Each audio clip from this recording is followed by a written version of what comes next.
First of all, I would just like to recognize each and every special lady that has managed to attend, to join in this meeting. I would also like to recognize the gentlemen that have logged in and want to support us. We are happy to have you here.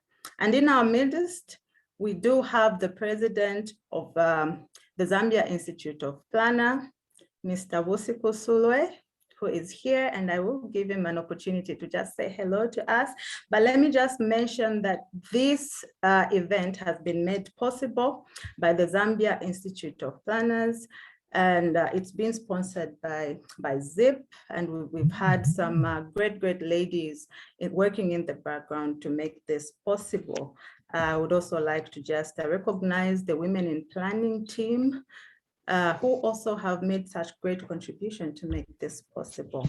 And now, Mr. President, please, I will just give you a few minutes to just say hello and say one or two things to us. Mr. President.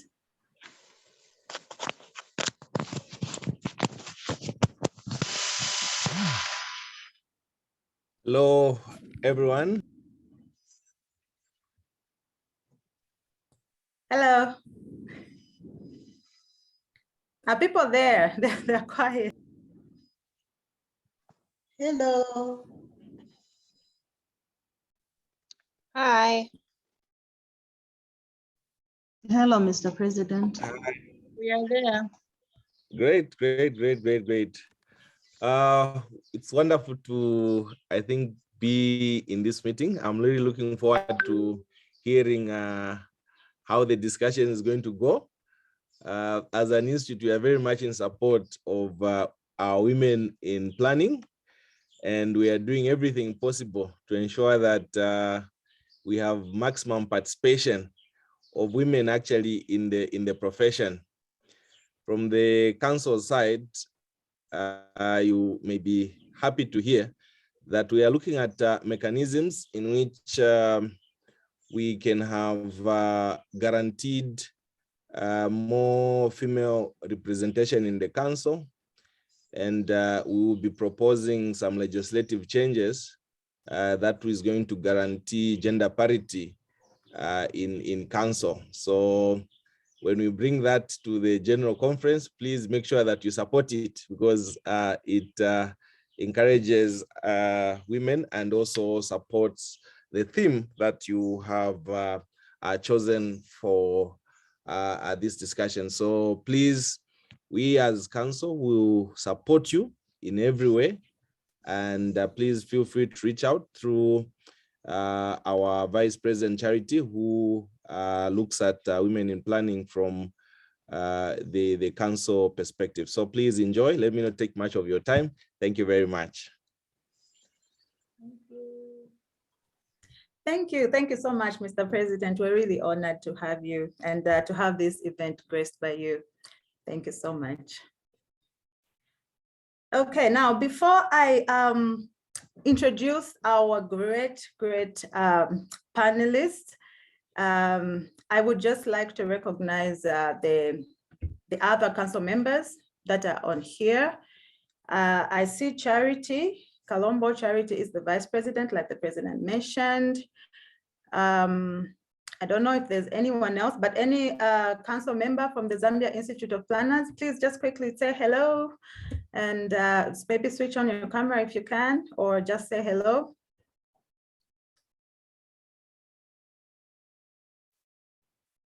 Charity, would you like to say hi? Hi, everyone. Thank you. Great. We do have a good number. And at this point, I just want to introduce our panelists. I will start with Dr. Wilma Nchito. Dr. Wilma Nchito is a lecturer at the University of Zambia with vast experience in geography and environmental studies. She is driven by the desire to see urban spaces that are inclusive and functional, spaces that work for everyone without discrimination. She says she wants to see African cities that are sustainable And therefore, her lifelong journey has been to help train planners for the future. Dr. Nchito, you're welcome. Please just say hello to the planners and the other ladies.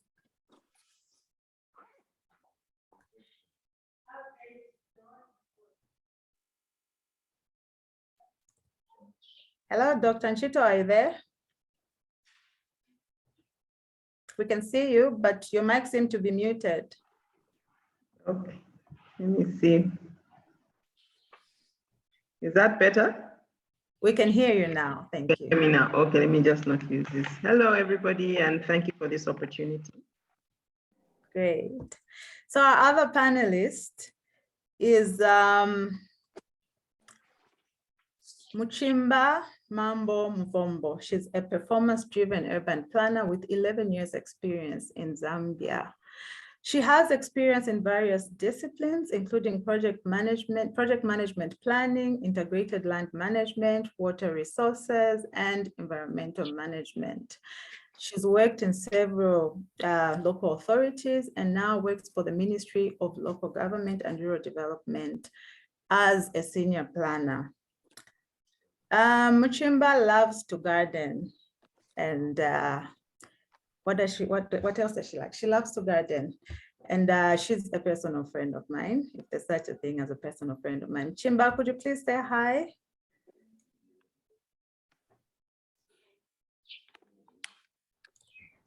Hi, everyone. It's an honor to be here. Thank you so much, Sylvia. Thank you so much, everyone. It's great to have you.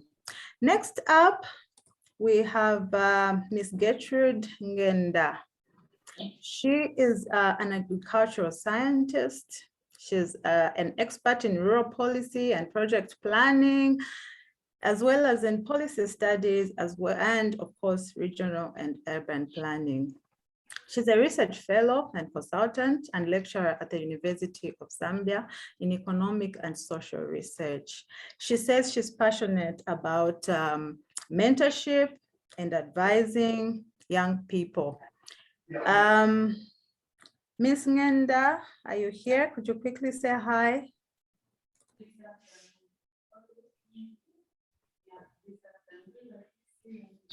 And Hello, everyone. Glad to be here, and I'm honored to be speaking at the same forum as the distinguished lady, especially here, Dr. Nchito, who is from the University of Zambia. thank you so much. Glad to have you. Last, but certainly not the least, we have Nakayiwa Teddy Manza, or Teddy, as we just call her, most of us. She's a planner with up to 14 years experience in both urban and rural dimensions of planning.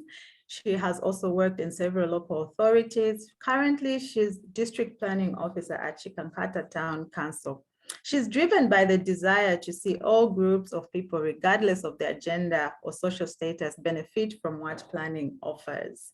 She also says in her spare time, which she says she does not have much of, she's so much taken up with all the work that she does and all these other passions that she does, but she likes to babysit and she likes to garden.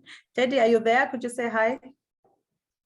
Yes, I'm there. Hello, everyone. I'm so happy to join you and privileged to be amongst the great ladies. So thank you so much for this opportunity.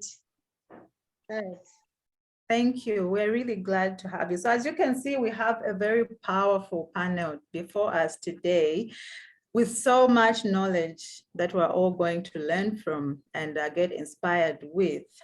And I just want to just note that, you know, I know this is a women in planning meeting, but we've been graced by so many people out there, some of them that are not planners, some of them that are not even in the built environment, and we're just happy to have you. So if you are here, planner, not a planner, just know that we appreciate you. You are special, and we are gonna have a good time. Okay, so let's get this started. Every month, every year rather, in the month of March, we do we do commemorate a Women's Month where we celebrate all our women. We celebrate ourselves for who we are, for our resilience, our strength, and our capabilities to effect change. If you ask me, we should celebrate women every day because as women, we have so much impact on humanity. I'm sure you agree with me. Nevertheless, this year on the 8th of March, we celebrated the International Women's Day under the theme, Gender Equality Today for a Sustainable Tomorrow. This, for us planners, is a theme that is really close to our hearts because issues of sustainability are issues that this is what we are about, and this is why we do what we do as planners. So you can imagine how special this theme is to us. Now, this theme comes at a time when the world over, and particularly Zambia, are facing so many challenges. We're grappling with the effects of climate change, COVID-19, and these affect our livelihood and the access to services for ourselves and for the people that we care about, for our families, for our friends. And this has led to so much vulnerability. And yet we don't want to see ourselves as victims. We should not see ourselves as victims. As women, we want to be seen as the solution. We want to be at the helm of decision-making. We want to find solutions that work and are inclusive for everyone. And we want every young girl growing up to know that they are capable of making a difference. We want to know we want every young planner to know that they can help to change today for a sustainable tomorrow. So to get this discussion started, I am going to, I will turn to Dr. Nchito. Doc, you say you want our cities to become sustainable and you have dedicated your life. I'm paraphrasing, but you have dedicated your life to grooming future planners. Tell us more about this journey, how it started, and what has been your experience training planners for a sustainable tomorrow.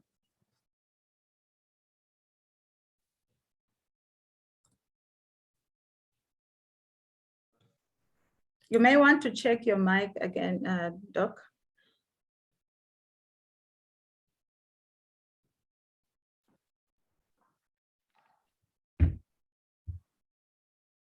Hello? Yes, we can hear you now. Okay, yes, thank you. I'll just turn off the video as well. I don't trust my connection. Okay. So yes, thank you very much for this opportunity. And well, it's been a very long journey. It's been 29 years, almost 30 years. And I think it all started in just knowing that I was capable and not thinking that because I'm a woman, I am less than a boy, or because I was a girl, I was lower than a boy. And I think I give thanks to the way I was raised. And I think as an only daughter, I was never made to feel that I couldn't achieve. In fact, more was expected of me in certain instances. And so even when I started lecturing, I expected more from the females in my class, because I would tell them that you can be just as good as the guys. And so that has been my my approach to educating students in the university. And as Ms. Ngenda has said, she's also into mentoring. As a lecturer, I've tried to take that mentoring approach where you guide people to take courses which are going to open doors for them. And one way I did that was to expose students to the field of planning. So I would get planners from the local government, from Lusaka City Council, and I would get some from the Ministry of Local Government to come and talk to the students to show them that they had a career in planning. And show them how practical what we were doing in class was and how useful they could be out there in the world. So I think for me, that's been my interest, and it's good to see that some of my students are doing very well as planners. I think since we are late, let me not take more time. Thank you. Thank you. Thank you so much, Doc. That was very, very uplifting. I like the fact that you said you thought you were capable. And I also like the fact that you expect more from female students. I think that's really, really important, because in as much as we are pushing for equality, we shouldn't expect everything to be given to us on a silver platter. We have to work. We don't want those opportunities because we are women, but because we are capable. That was really powerful, Doc, and I thank you. Musolo, Mukuka, Lungu, Chingola, I see you. I just want to acknowledge some of the people. Mwadangala from Lusaka, Gift, Mwanza, we see you. Thank you for joining us. And everyone else, please do post your name, do post where you're joining us from in our chat, just so we can know who you are and we can just discuss together. Thank you so much, Doc. And now I will move to Ms. Ngenda. Now, Ms. Ngenda, why do you think it's imperative to mainstream gender equality in sustainable development? Does gender inequality with respect to sustainable development even exist? Or this is just something that we have coined for ourselves to attract attention? Or is this a real thing? Yeah, I think it's real. And for me, there can be no sustainable development without involving women and girls, and getting them involved in any development process. I've been in this field of development planning for the last 40 years or so. And whenever women are not there, things just don't work out. And the same goes for planners, urban planners, rural planners, architects, name it. So we need to recognize also the contribution that women and girls have made around the world, and especially those leading the change to building a more sustainable future. And I've worked for international organizations, and I have seen that if women are not very involved in projects, programs, even in leadership, you always have these things that are not okay, that lead to a lot of confusion. So women have always been for sustaining nature, and from time immemorial, women have been the closest to nature, and there are the solutions. So we need to involve them.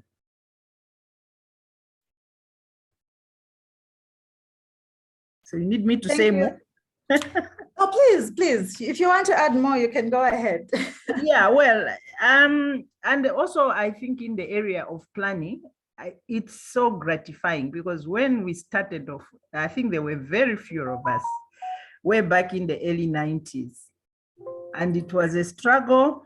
I remember the first struggle was when we were trying to come up with the guidelines for ward development committees. I don't remember what they were called those days. Yes. And we had to struggle to make sure that women are put in that constitution, women are put in there, because people were saying, but Nibandani was Ayambo Pika, just like that. If women have to be called for meetings.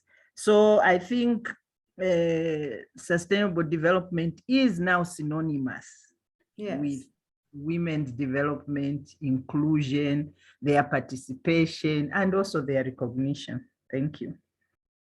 Thank you so much. So we have heard for ourselves, development cannot happen without women. That's really powerful. Thank you. I am seeing that our crowd is growing. Nina Hamakoa, great to see you. This is our powerful all-weather planner. Vene, good to see you. Aida Sakala, I see you. Muviana, I see you. Mwada, Vanessa, Chama, Kebinu, thank you all so much. Thank you so much for joining us. Please stay with us. And now I will move on to Muchimba. So Muchimba, as an urban planner with vast experience, what does gender equality today for a sustainable tomorrow mean to you? What does it mean to Muchimba?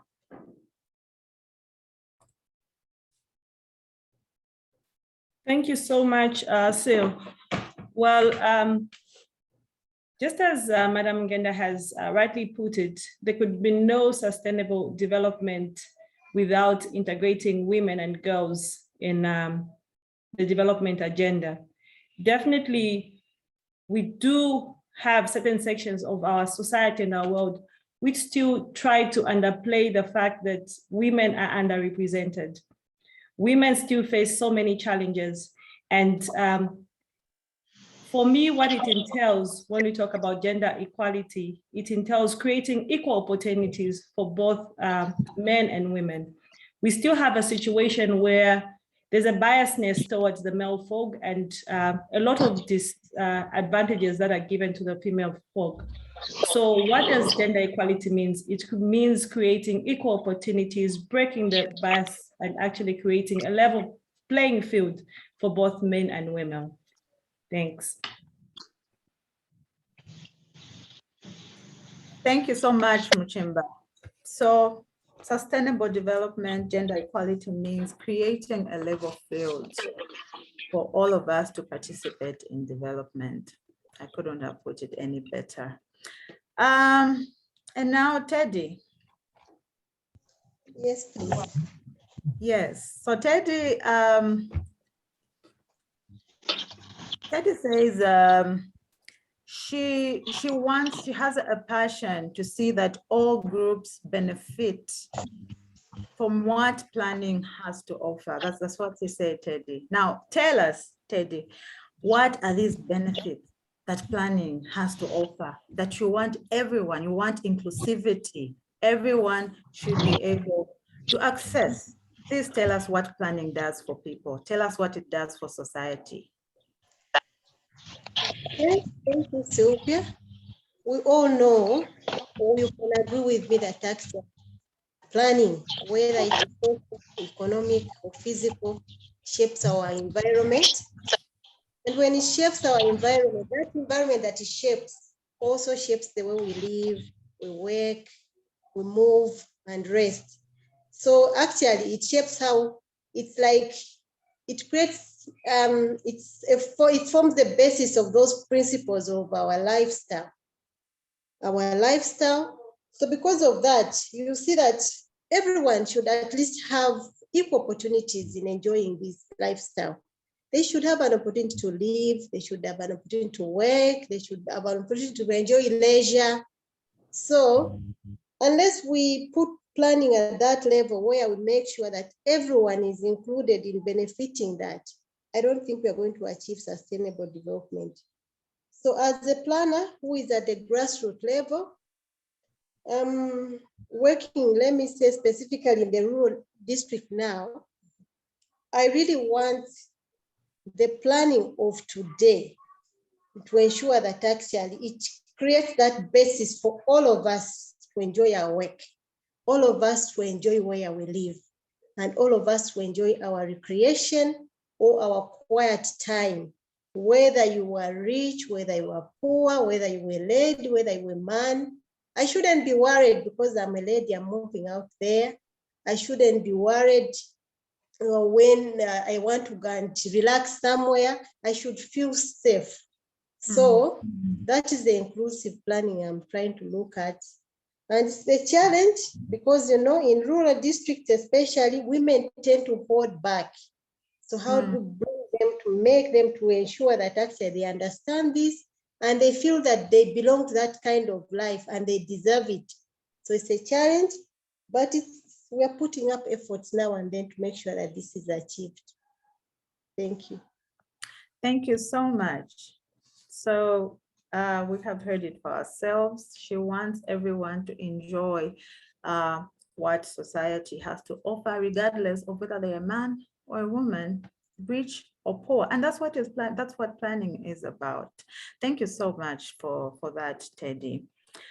We will be opening up the question and answer session where you'll be able to just ask our panelists something or contribute. But please, if you do have something burning, feel free to just post something in the chat box and we'll address it.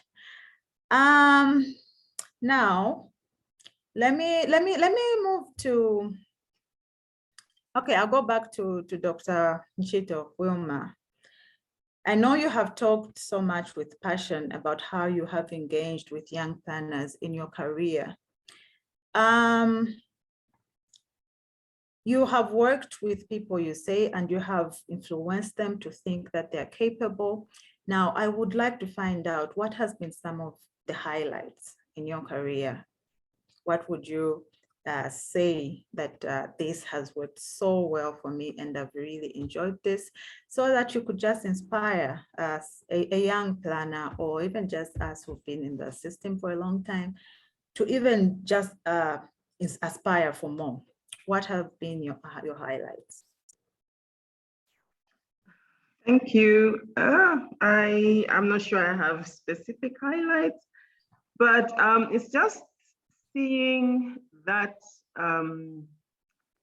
the face of a student who sees that, oh, what you're saying is really what we're experiencing, and them wanting to go out there and change the world. I remember when I gave an example of, I think that was Bonaventure, to some of my students, and how because of the boreholes, people might be drinking contaminated water because boreholes were located everywhere. And the student said, but why don't you work in government? I said, but I'm better off here because I'm replicating myself 100 times. By telling you what I'm telling you now, when you go in government, you can change your city, you can change your environment. So for me, seeing that change of thought or change of mindset, students, it's always a highlight. Even an example I always give is, you're walking around with a bottle of Coke, and the minute it's empty, you throw it away. Like suddenly it becomes toxic. So why do we do that? And when you have that discussion with your students, you see that they agree that we need a mindset change. So it's trying to change mindsets. And I think another key moment for me was, I think I came across a book early in my career by Clara Greed, and she was talking about women and planning. Up to that point, I had just approached planning just generically without thinking that actually, as women, the urban spaces we need sometimes differ from what men need. And we need spaces specifically for our priorities or to attend to our needs. And we as women, I think someone has said, we're not attended to, whether it's by the architects, whether it's by the planners. They don't look at women's needs. And from that time, I changed my approach to teaching planning, and I always try to highlight the differences. A woman who needs to wake up in the morning to go to the market, she needs transport. Teddy talked about needing safe places. You need roads which have lighting if you're going to be walking on the streets at 4 a.m. because that's your job. So in planning our cities, we need to be cognizant of the fact that, yes, we are men and women, but women need specific things to allow them to enjoy these urban spaces that we have created, whether it's mobility, whether it's housing, whether it's public spaces, even the way food gets into the city, where are you going to go to the market as a woman? So for me, changing people's mindset has been highlight. One major highlight was the introduction of the masters in spatial planning. I think I'll end there. Thank you. Okay. So that's great. So you see, you have been a pioneer, and you started a whole program, a master's program that helps to make our settlements, our cities, our towns better. That's really great. Muchimba, you have worked in, you've worked both at local government level, and you've also worked at central government level. Now, I would like to ask you, with regard to policy, do you feel like there is deliberate effort to ensure that we mainstream gender equality for sustainable development? Do you think there's enough being done Or maybe we're beating a drum that's just that no one is hearing and not getting elsewhere. Well, thanks so much, Sylvia. I think that raises a very, very important aspect within which we need to look at it. Like you say, I've been privileged to work both in local government for about 11 years, where I've been able to practice, engage with law communities at ward level, engage with, of course, management, engage with councillors at a point where policy is formulated in the local authorities. I've also been very, very privileged to have some of the women that are actually in this forum not only lecture me, but also mentor and tutor me. I'll talk about Mesozi, I'll talk about Nina, I'll talk about Dr. Nchito, and of course, Madam Gertrude herself, who have all lectured and shaped the woman that I've become to be the planner that I am. It's been a few months, not a year yet, since I joined the Ministry of Local Government. And one of the first policies that I've been exposed to is a gender responsive infrastructure policy that we're trying to formulate. It has opened up so much to see so many gaps in the planning that we've actually been undertaking all this while. If we're going to have infrastructure which is being developed without a gender lens, without gender responsiveness, I sit back and look at myself and say, is it too late for us to actually change? No, it's not too late. Are we doing enough? No, we're not doing enough. We still have room to do more. I'll give an example of, for instance, we sit in the local authorities, because I know that most of the people that could have been joining us are planners in the local authorities. We do plan for these places. We'll be planning, for instance, for a market. We'll be planning for a school or any other public space, such as a health center. But if I take, for instance, providing land for a market, is it enough to just leave a 50 by 50 property for land and leave it there and expect that it will be gender responsive? We know that the majority of the women in this country engage in informal sort of livelihood, informal ways to be able to make to make ends meet. They'll be selling in the market. They're spending the whole day in the market with a child. She doesn't have anywhere where she could safely change her child's diaper or change her child's nappy. She doesn't have anywhere where she could actually breastfeed the child in some sort of privacy and dignity. So as planners, we have a lot more to be able to put on this gender lens. My gender lens is not as big as a gender lens that Dr. Nchito could have, Nina could have, Bene could have. But if we all put our heads together as women and begin to provide for these, this could actually inform policy. So in response to the question that you've asked, yes, there is something that is being done, but very little, and we could actually do more to be able to ensure that gender responsiveness is actually included in our spatial plans. It's included at the time when we're collecting this data. It's actually included at the time when we're actually engaging these stakeholders, because how inclusive are our approaches when it comes to gender? We have so many plans. Take, for example, I've been privileged in my previous roles as Director of Planning for Lusaka City and Mazabuka District to be able to lead the process of integrated development planning, or maybe, for instance, the role of coming up with the systematic land titling. Yes, those are great projects, but how much of a gender lens is actually being applied to these particular projects that we're actually undertaking at district level or at national level? So we could do more. That's my response. Thank you. Thank you so much, Mchimba. So we could do more. We could do more. And I would just like to tie it to a comment in the chat from Mono Muvombo, who says, I agree with Wilma. It really has to start with the mindset, and it also has to start from an early age. This is really, really good. And it's interesting that Mono brings this up. And I'd like to just bring this to Gertrude, whose passion is mentorship and just advising and helping women and girls, what would you say to a young girl, Gertrude, who is just starting out in her career? She wants to embark on she wants to study something. What would you say to her about planning? And would you be able to influence her that it's a go-to profession, just like law or medicine or the other?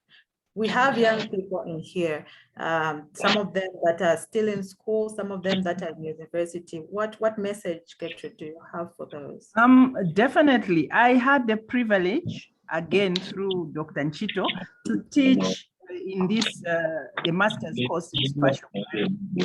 And I think those who were my students know that I always used to say that you are in the best kind of career. As a planner, you hold the key to sustainable development because the planner determines the nation's development direction.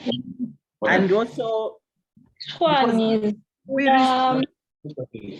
under women. Sorry, could we please just mute our mics? Could we mute our mics so that we don't interrupt the discussion, please? Okay. So the planning determines the direction of development.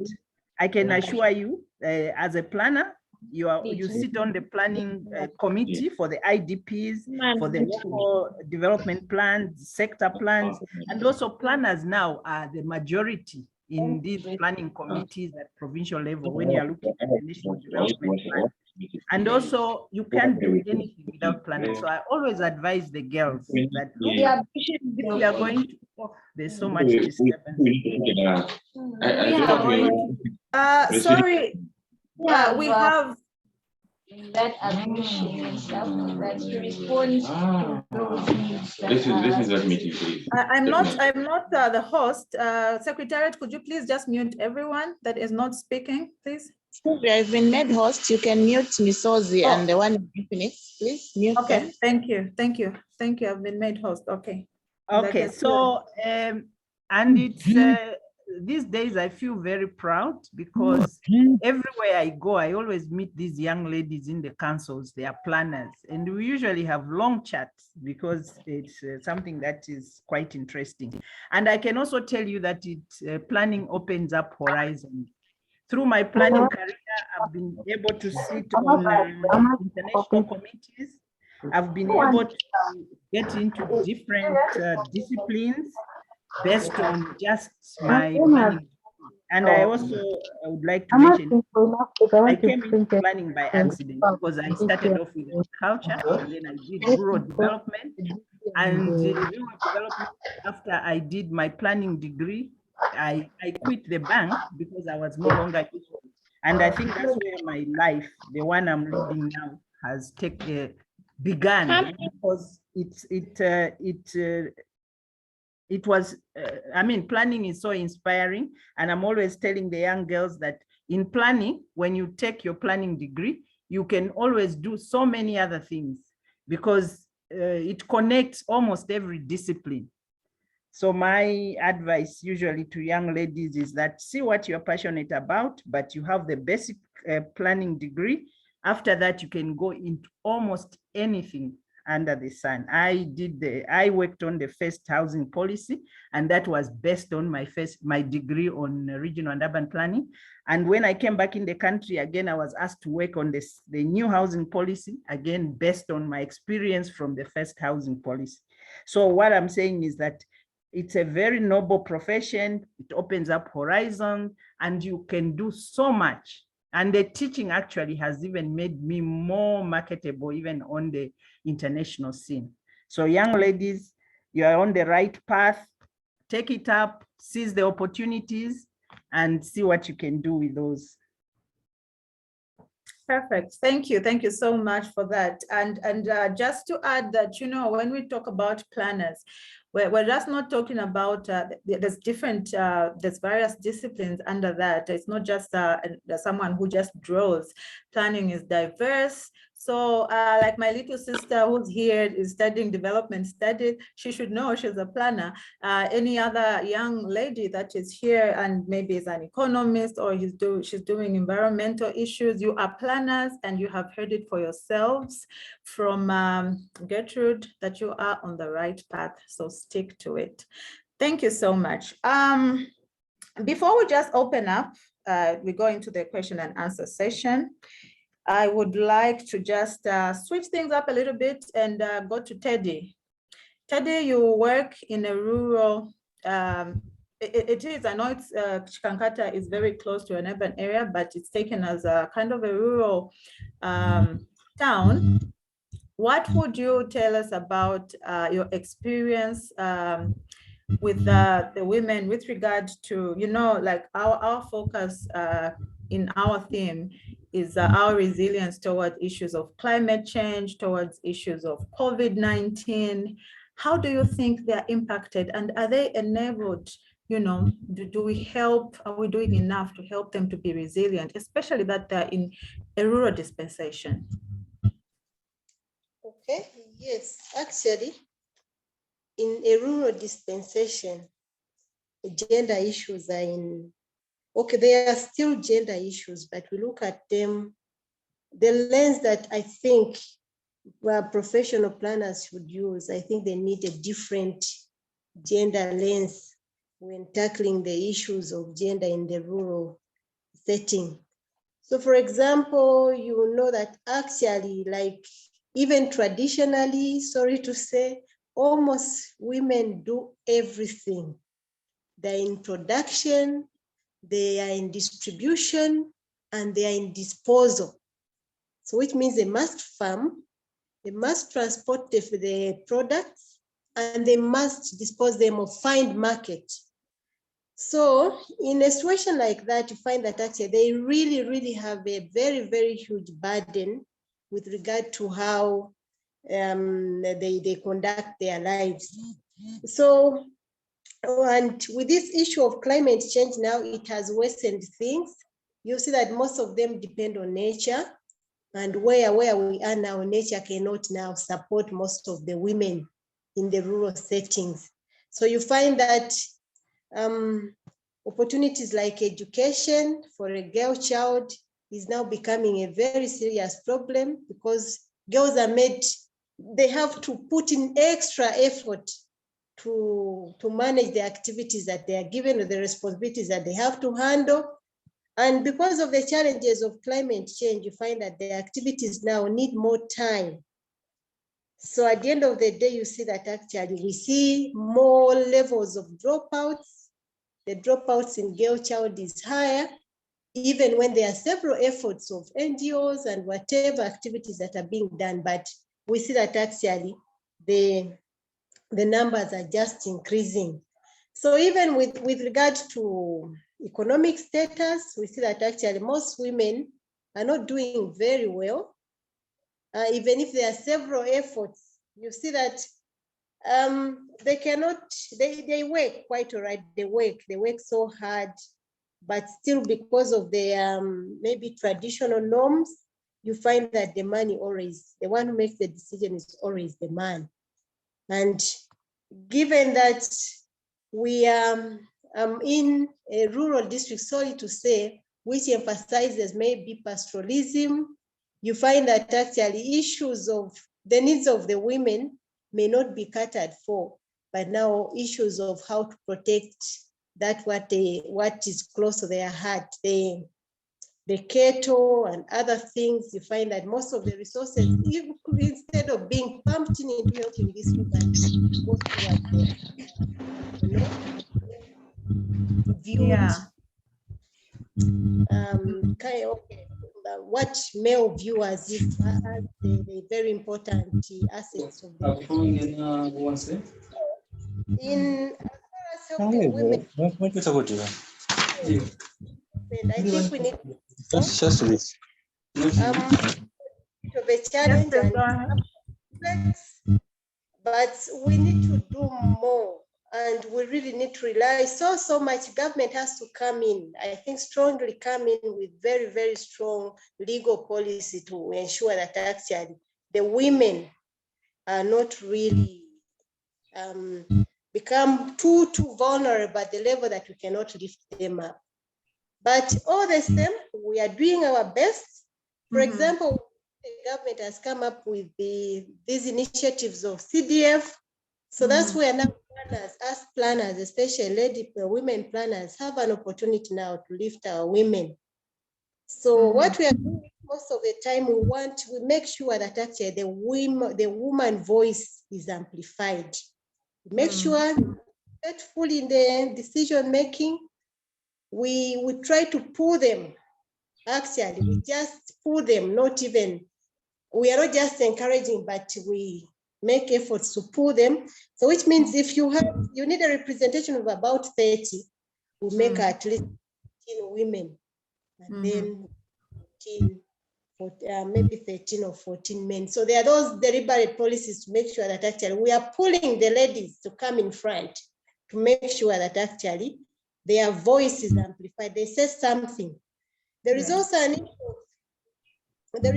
issue of, okay, the traditional norms, yes, where ladies don't want to speak or don't want to state, yes, because they are scared of being accused of maybe trying to spread from what is known. So even the big challenge in rural settings, but yeah, efforts are there.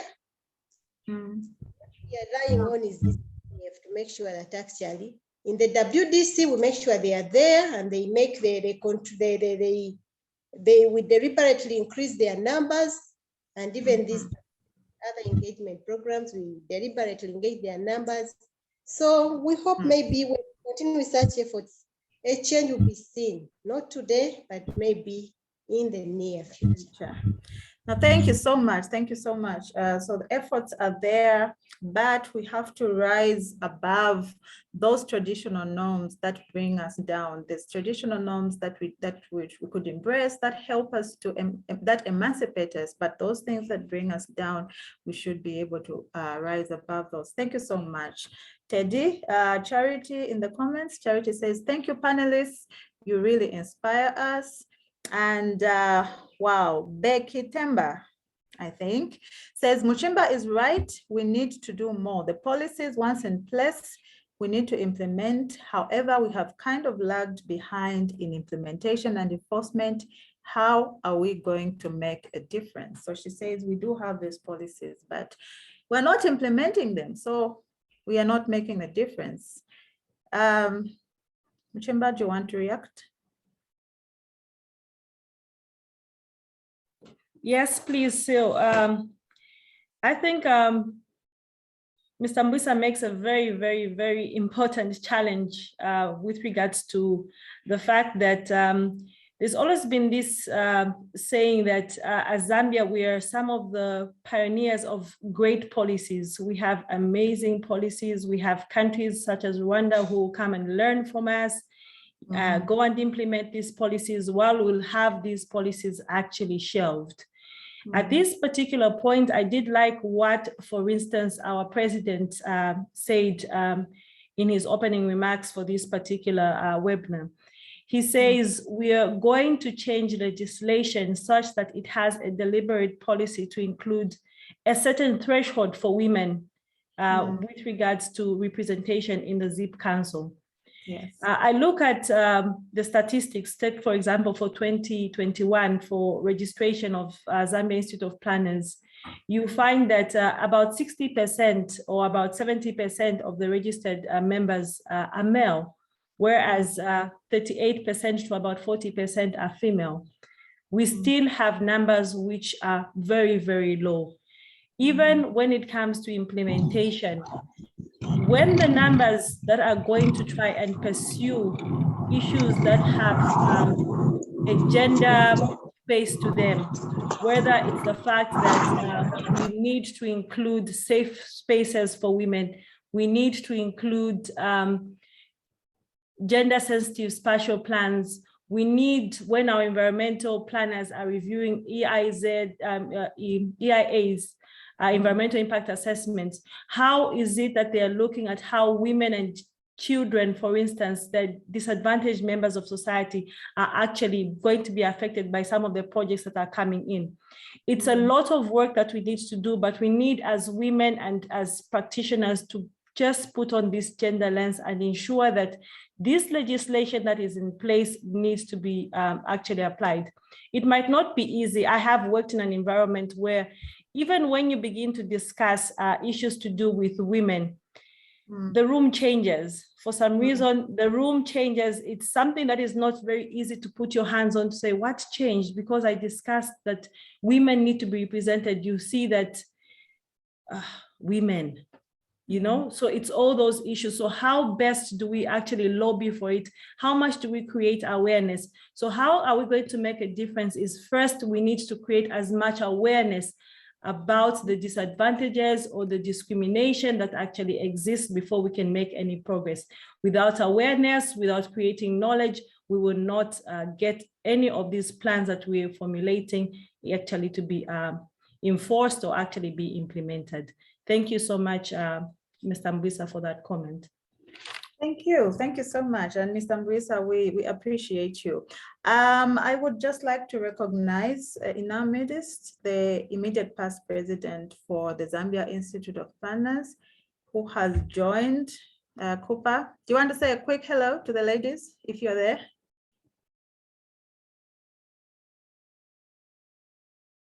Okay, I'm sure he will post or something, but thank you, Cooper. We are happy to have you.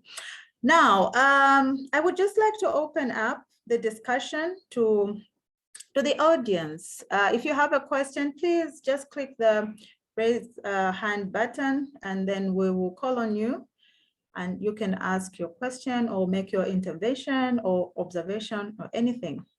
Is there anyone?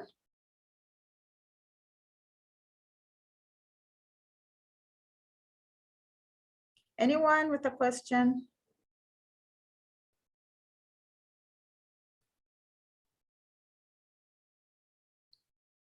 Okay, I see none. So we'll proceed, but please, if you do have something, just raise your hand and we'll give you an opportunity to speak. What do I have? I will move to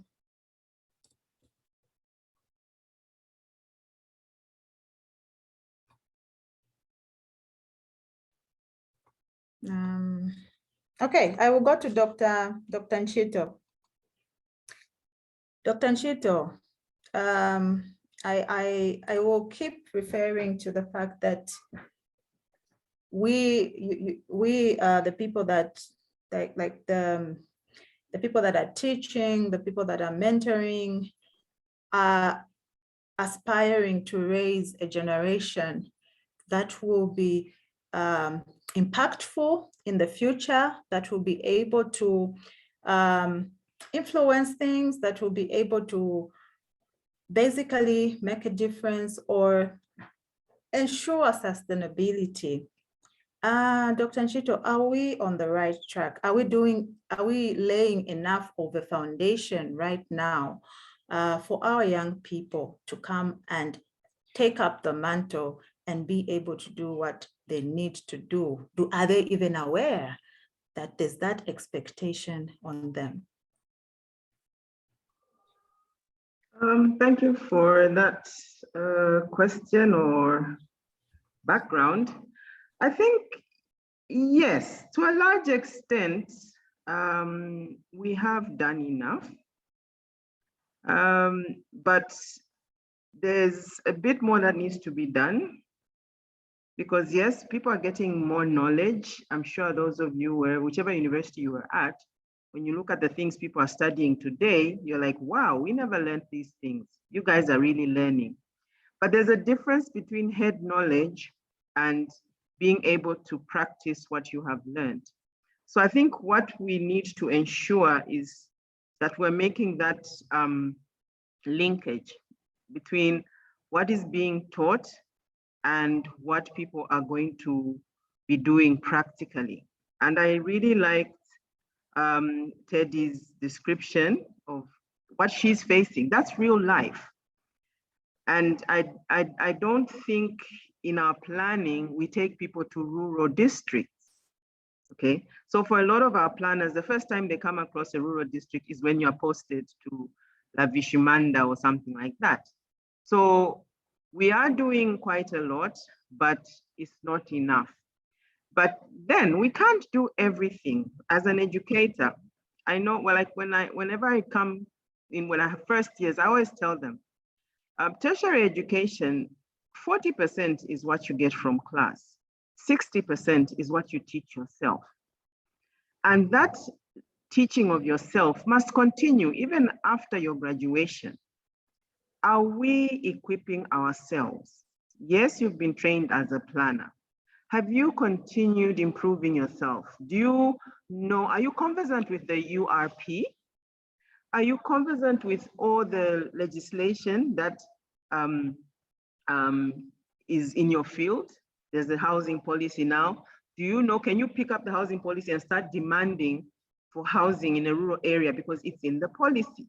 And that is empowerment. We need to empower ourselves, but we need to equip ourselves with information and with knowledge. So we are doing quite a lot, but there's more that can be done. But individually, it now becomes an individual process. It's how much you love your job, and it's how much you think you're capable of doing. And I can assure you, as a woman, no one can put down a woman who knows her stuff, okay? When I started work, I was the only female in my department. I was the first Zambian female lecturer in the department, and I was the youngest. But I never felt put down, and I think it's because I knew my stuff, okay? So when you go there, know your stuff so that you can hold your ground. And the only way you'll know your stuff is by reading, improving yourself, asking when you're not sure, you know, finding out, getting that information that will give you, that will empower you. And for instance, in a rural situation where you are the one people are looking up to, you are the one who's going to bring empowerment to those women, okay? So you need to have the skills of organization, you need to have the skills of community work. And maybe we didn't teach you in class, but go and read, how do you organize a community? And then go out there and do your stuff. So we do a lot, but we're not quite there, but we're getting there. Thank you. Thank you so much, Doc. Yes, so we need to equip ourselves, and as much as we are taught, we also need to learn on our own. The Bible says, study to show yourself approved. We need to study, we need to read, and to ensure that we own our stuff, like Doc says. Infinix Note says, gender inclusiveness is one aspect that really needs to be implemented in the planning process. It has been neglected for the longest time. Thank you so much for that. And Mr.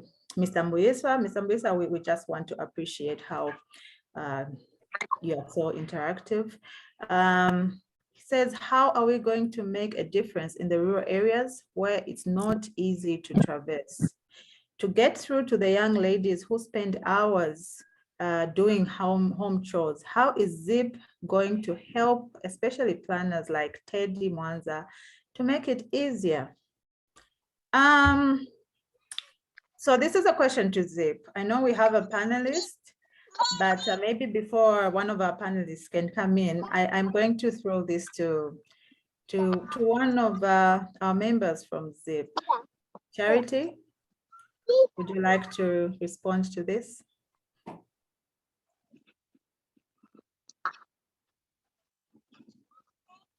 Charity, are you there?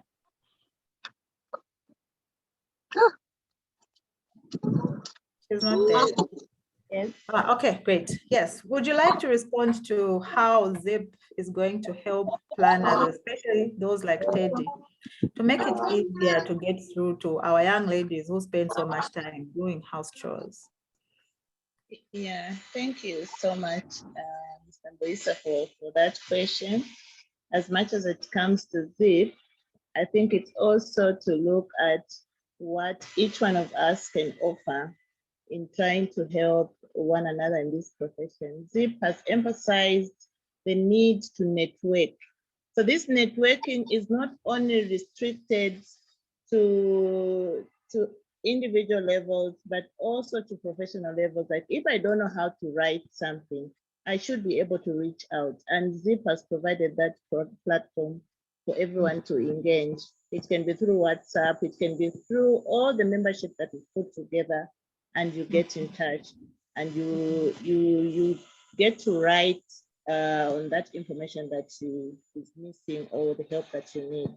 I think that's the help that you can offer, but it's all up to every one of us to be there for each other in this profession and to grow.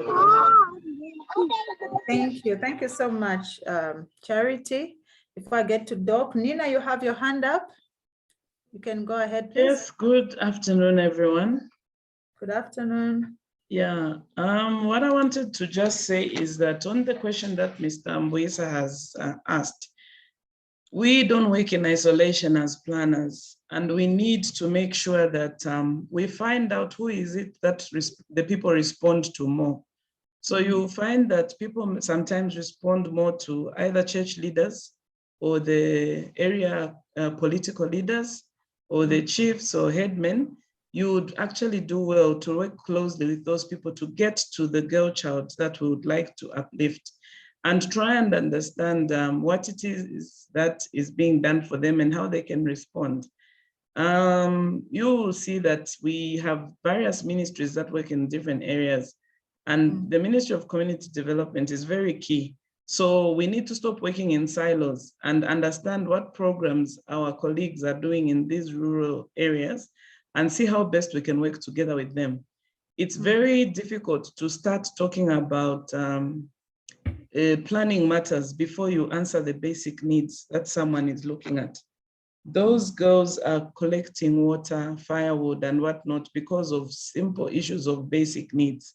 If we can have some of these things that are making them busy start being worked on, I think our work will be made easy. You know, you go for a particular project as a planner trying to implement, but because people's basic needs are not sorted out, they think you're just wasting their time. Each time when they see someone from the government, what they're expecting is my life to be uplifted there and then by sorting out of the basic needs. So let's work with the offices and the ministries and NGOs that are dealing with the basic needs. And it's at that point that we can also push in our programs, because as people's basic needs are being attended to, they become more responsive. So our planning issues, which sometimes can be too complicated to break down, can best be handled if we work in collaboration with people who are already working in the communities on the ground and see how we can synchronize our messages such that if people from community development are going out there in the field, or people from Ministry of Education or different programs, we make sure that cross-cutting issues are handled. So that's my submission. Thank you. Thank you so much. Thank you so much, Nina. We have a hand. Okay, so I will start with Busiko. President, you can go ahead, and then from there we'll go to Charity.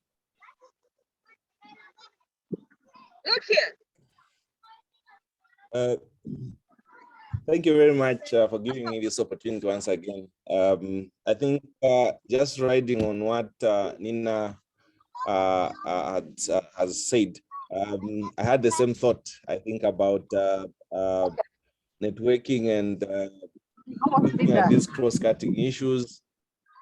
Who is getting into the communities to do what, and what can we leverage, what synergies can we leverage from these different departments?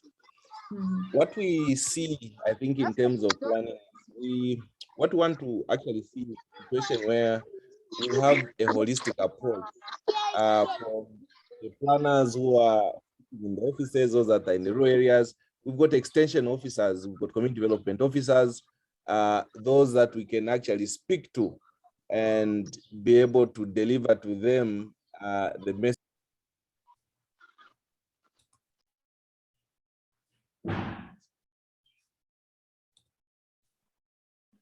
Oh, Sylvia, I think you've muted Usiku. I'm so sorry. I meant to mute. Oh, he can go ahead and just unmute himself, I think. Okay, I've unmuted. Yes. Yeah, so I was saying that when we look at the issues of how do we get to the girl child in the rural area, we basically look at the entire value chain of who interacts with them. And then we see how, as planners, we can influence what we want to see in them through those various channels. So we have people who are doing like community development, who are directly, I think, dealing with the people. We speak to them so that as they go to these communities, they become our ambassadors to deliver this message to them, because we interact with them as we are dealing with development in these rural areas. Thank you. Thank you so much. Thank you so much, Mr. President, Nina, for those contributions. Before I go to Charity, okay, let's go to Charity and then I'll read what's in the comment. Charity, please, you have the floor. Yeah, thank you so much. It's just to add on what the others have already said. And if we've heard from all the panelists that the planner is actually at the center of this thing, or of the development that is needed in all our communities. So when you look at even the production of reports, planners are very good at producing reports. But these reports should also correspond to the basic needs that Nina referred to. It's not a matter of just writing a good report like, okay, we were supposed to drill 15 boreholes, but 2 of those boreholes are the only one working. Have we achieved the intended purpose of drilling of those boreholes? So it's not just being good at writing those reports, but also to see that the needs of the people in the communities where we want the change to be is also met. I thought I should bring that to the table as well. Thank you so much, Chair.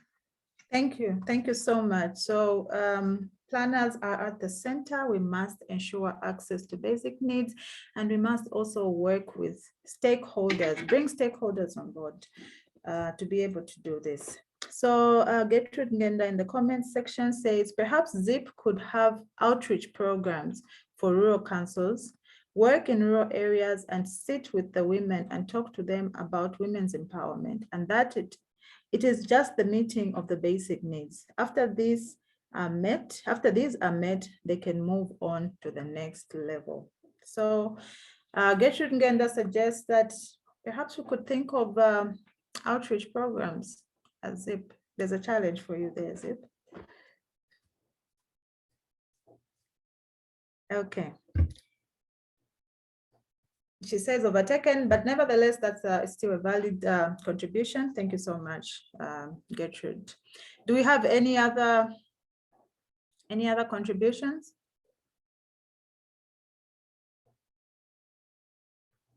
Anyone with anything else to say? I know we started late, but our time was to finish at 13 hours, so we have about 10 minutes. Anyone with anything to say? Or I can go ahead and ask our panelists. I have a lot of questions. Okay. Well, Sylvia, I would like to make a comment with regards to issues to do with the fact that as women, especially in planning at whatever level, whether socioeconomic planning, I have 2 thoughts around how we're doing the engagement to ensure that gender responsiveness is actually included in the plans that we are actually formulating.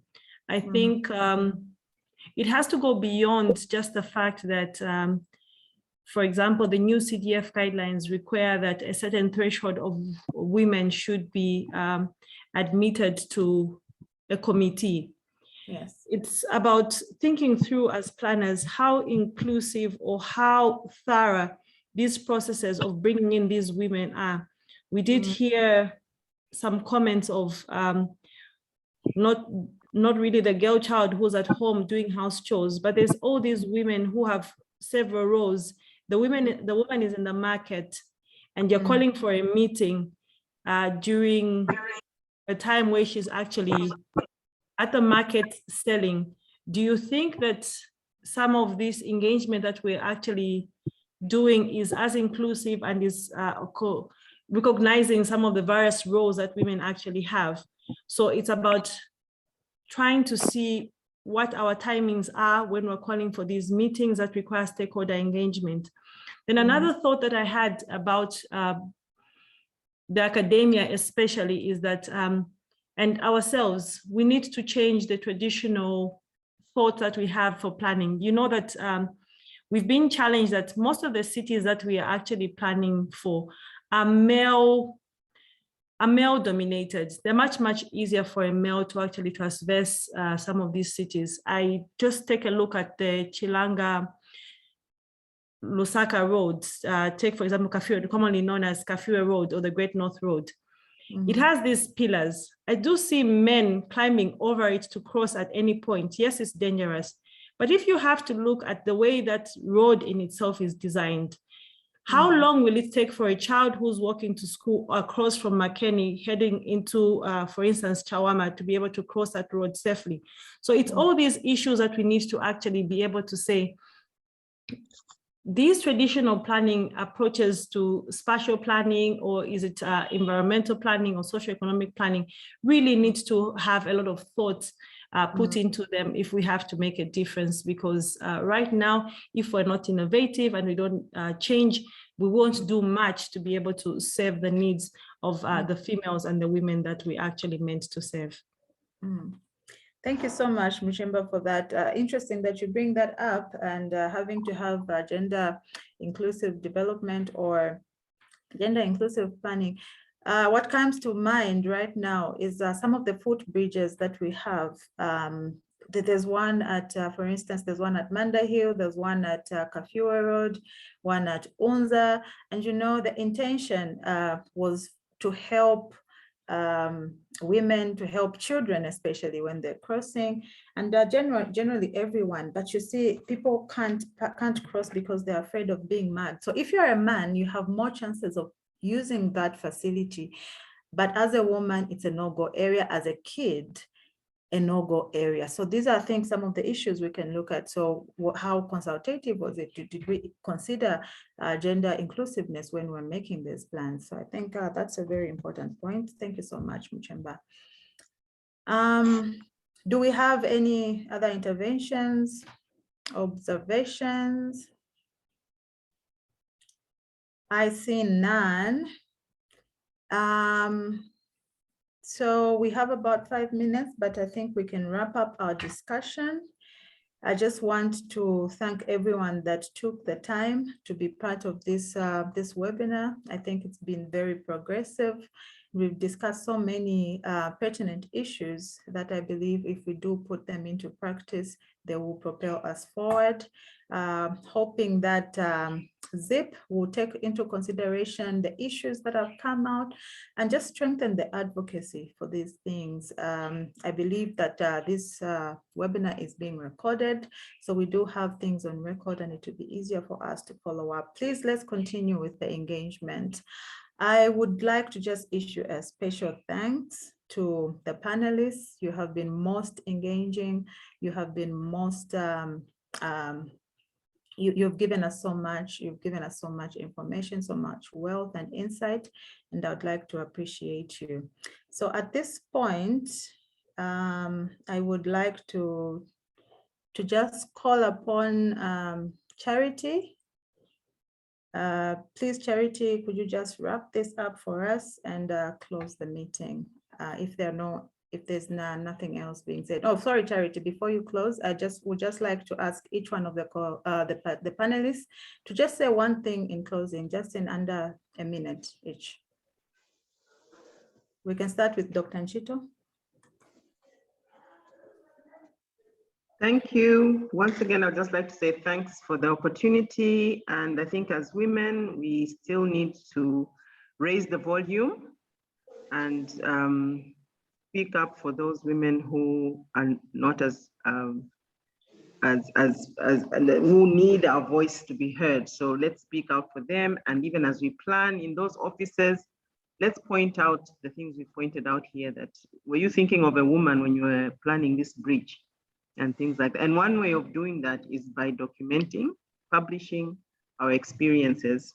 Thank you.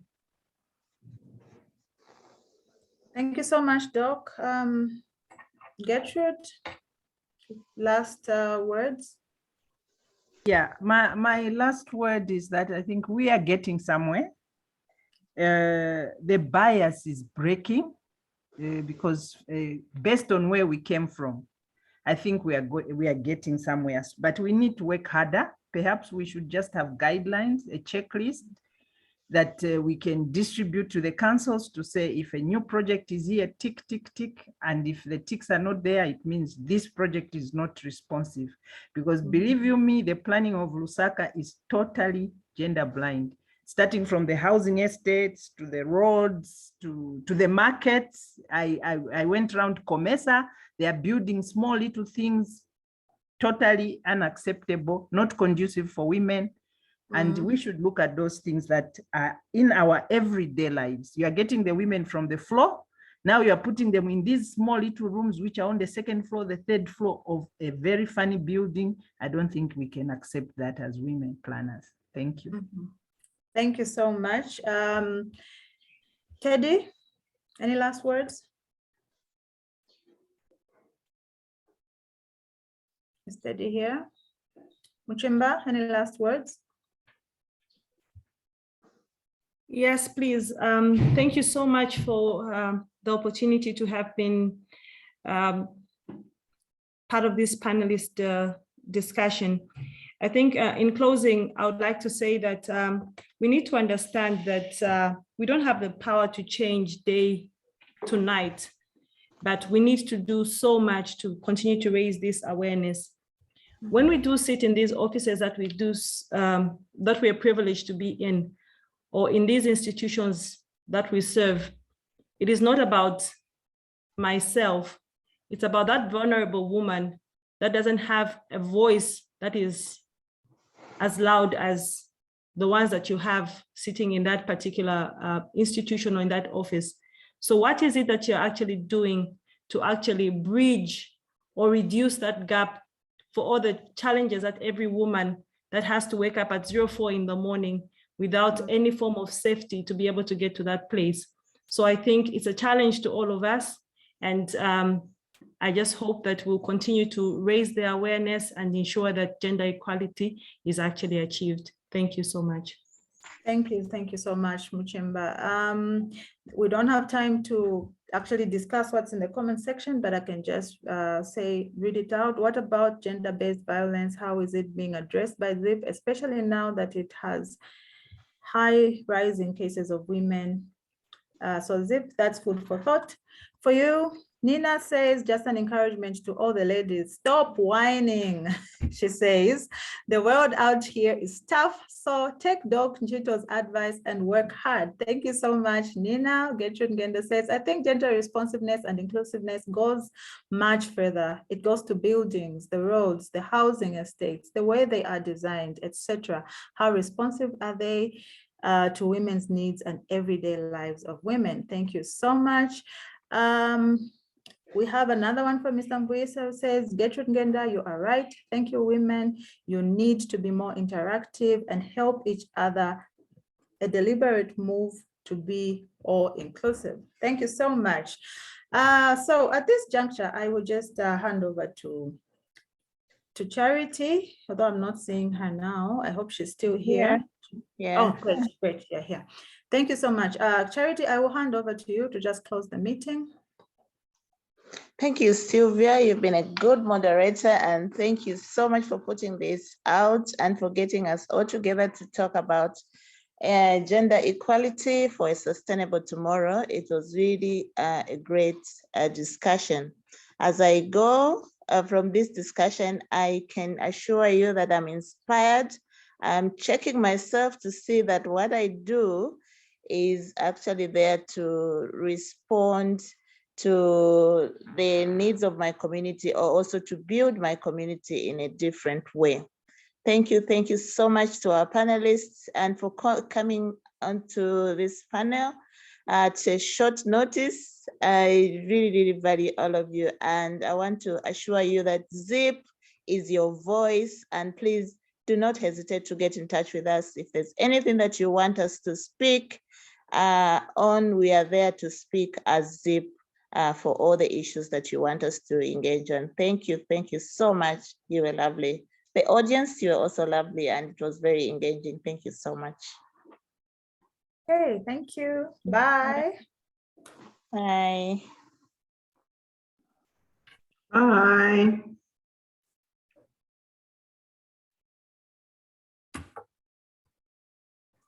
Bye.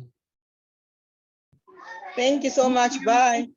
Thank you and bye. Thank you, Gertrude. Thank you, Wilma. What could I do without you guys? That's how you contribute. Oh my God. That's how you contribute. Thank you.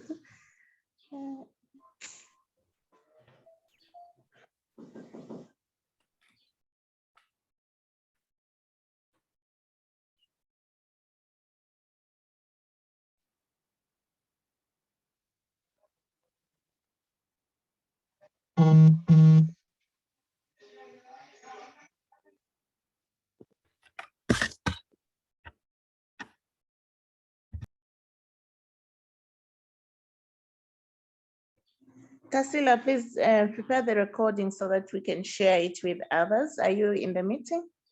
Tarsila, are you still here? Okay, Secretary is still here.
Eight,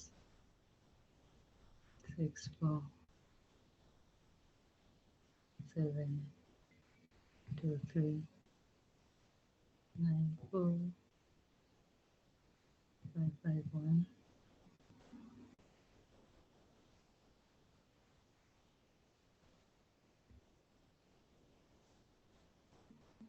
8, 64, 8, 64, 72, 39, 45, 5, 1.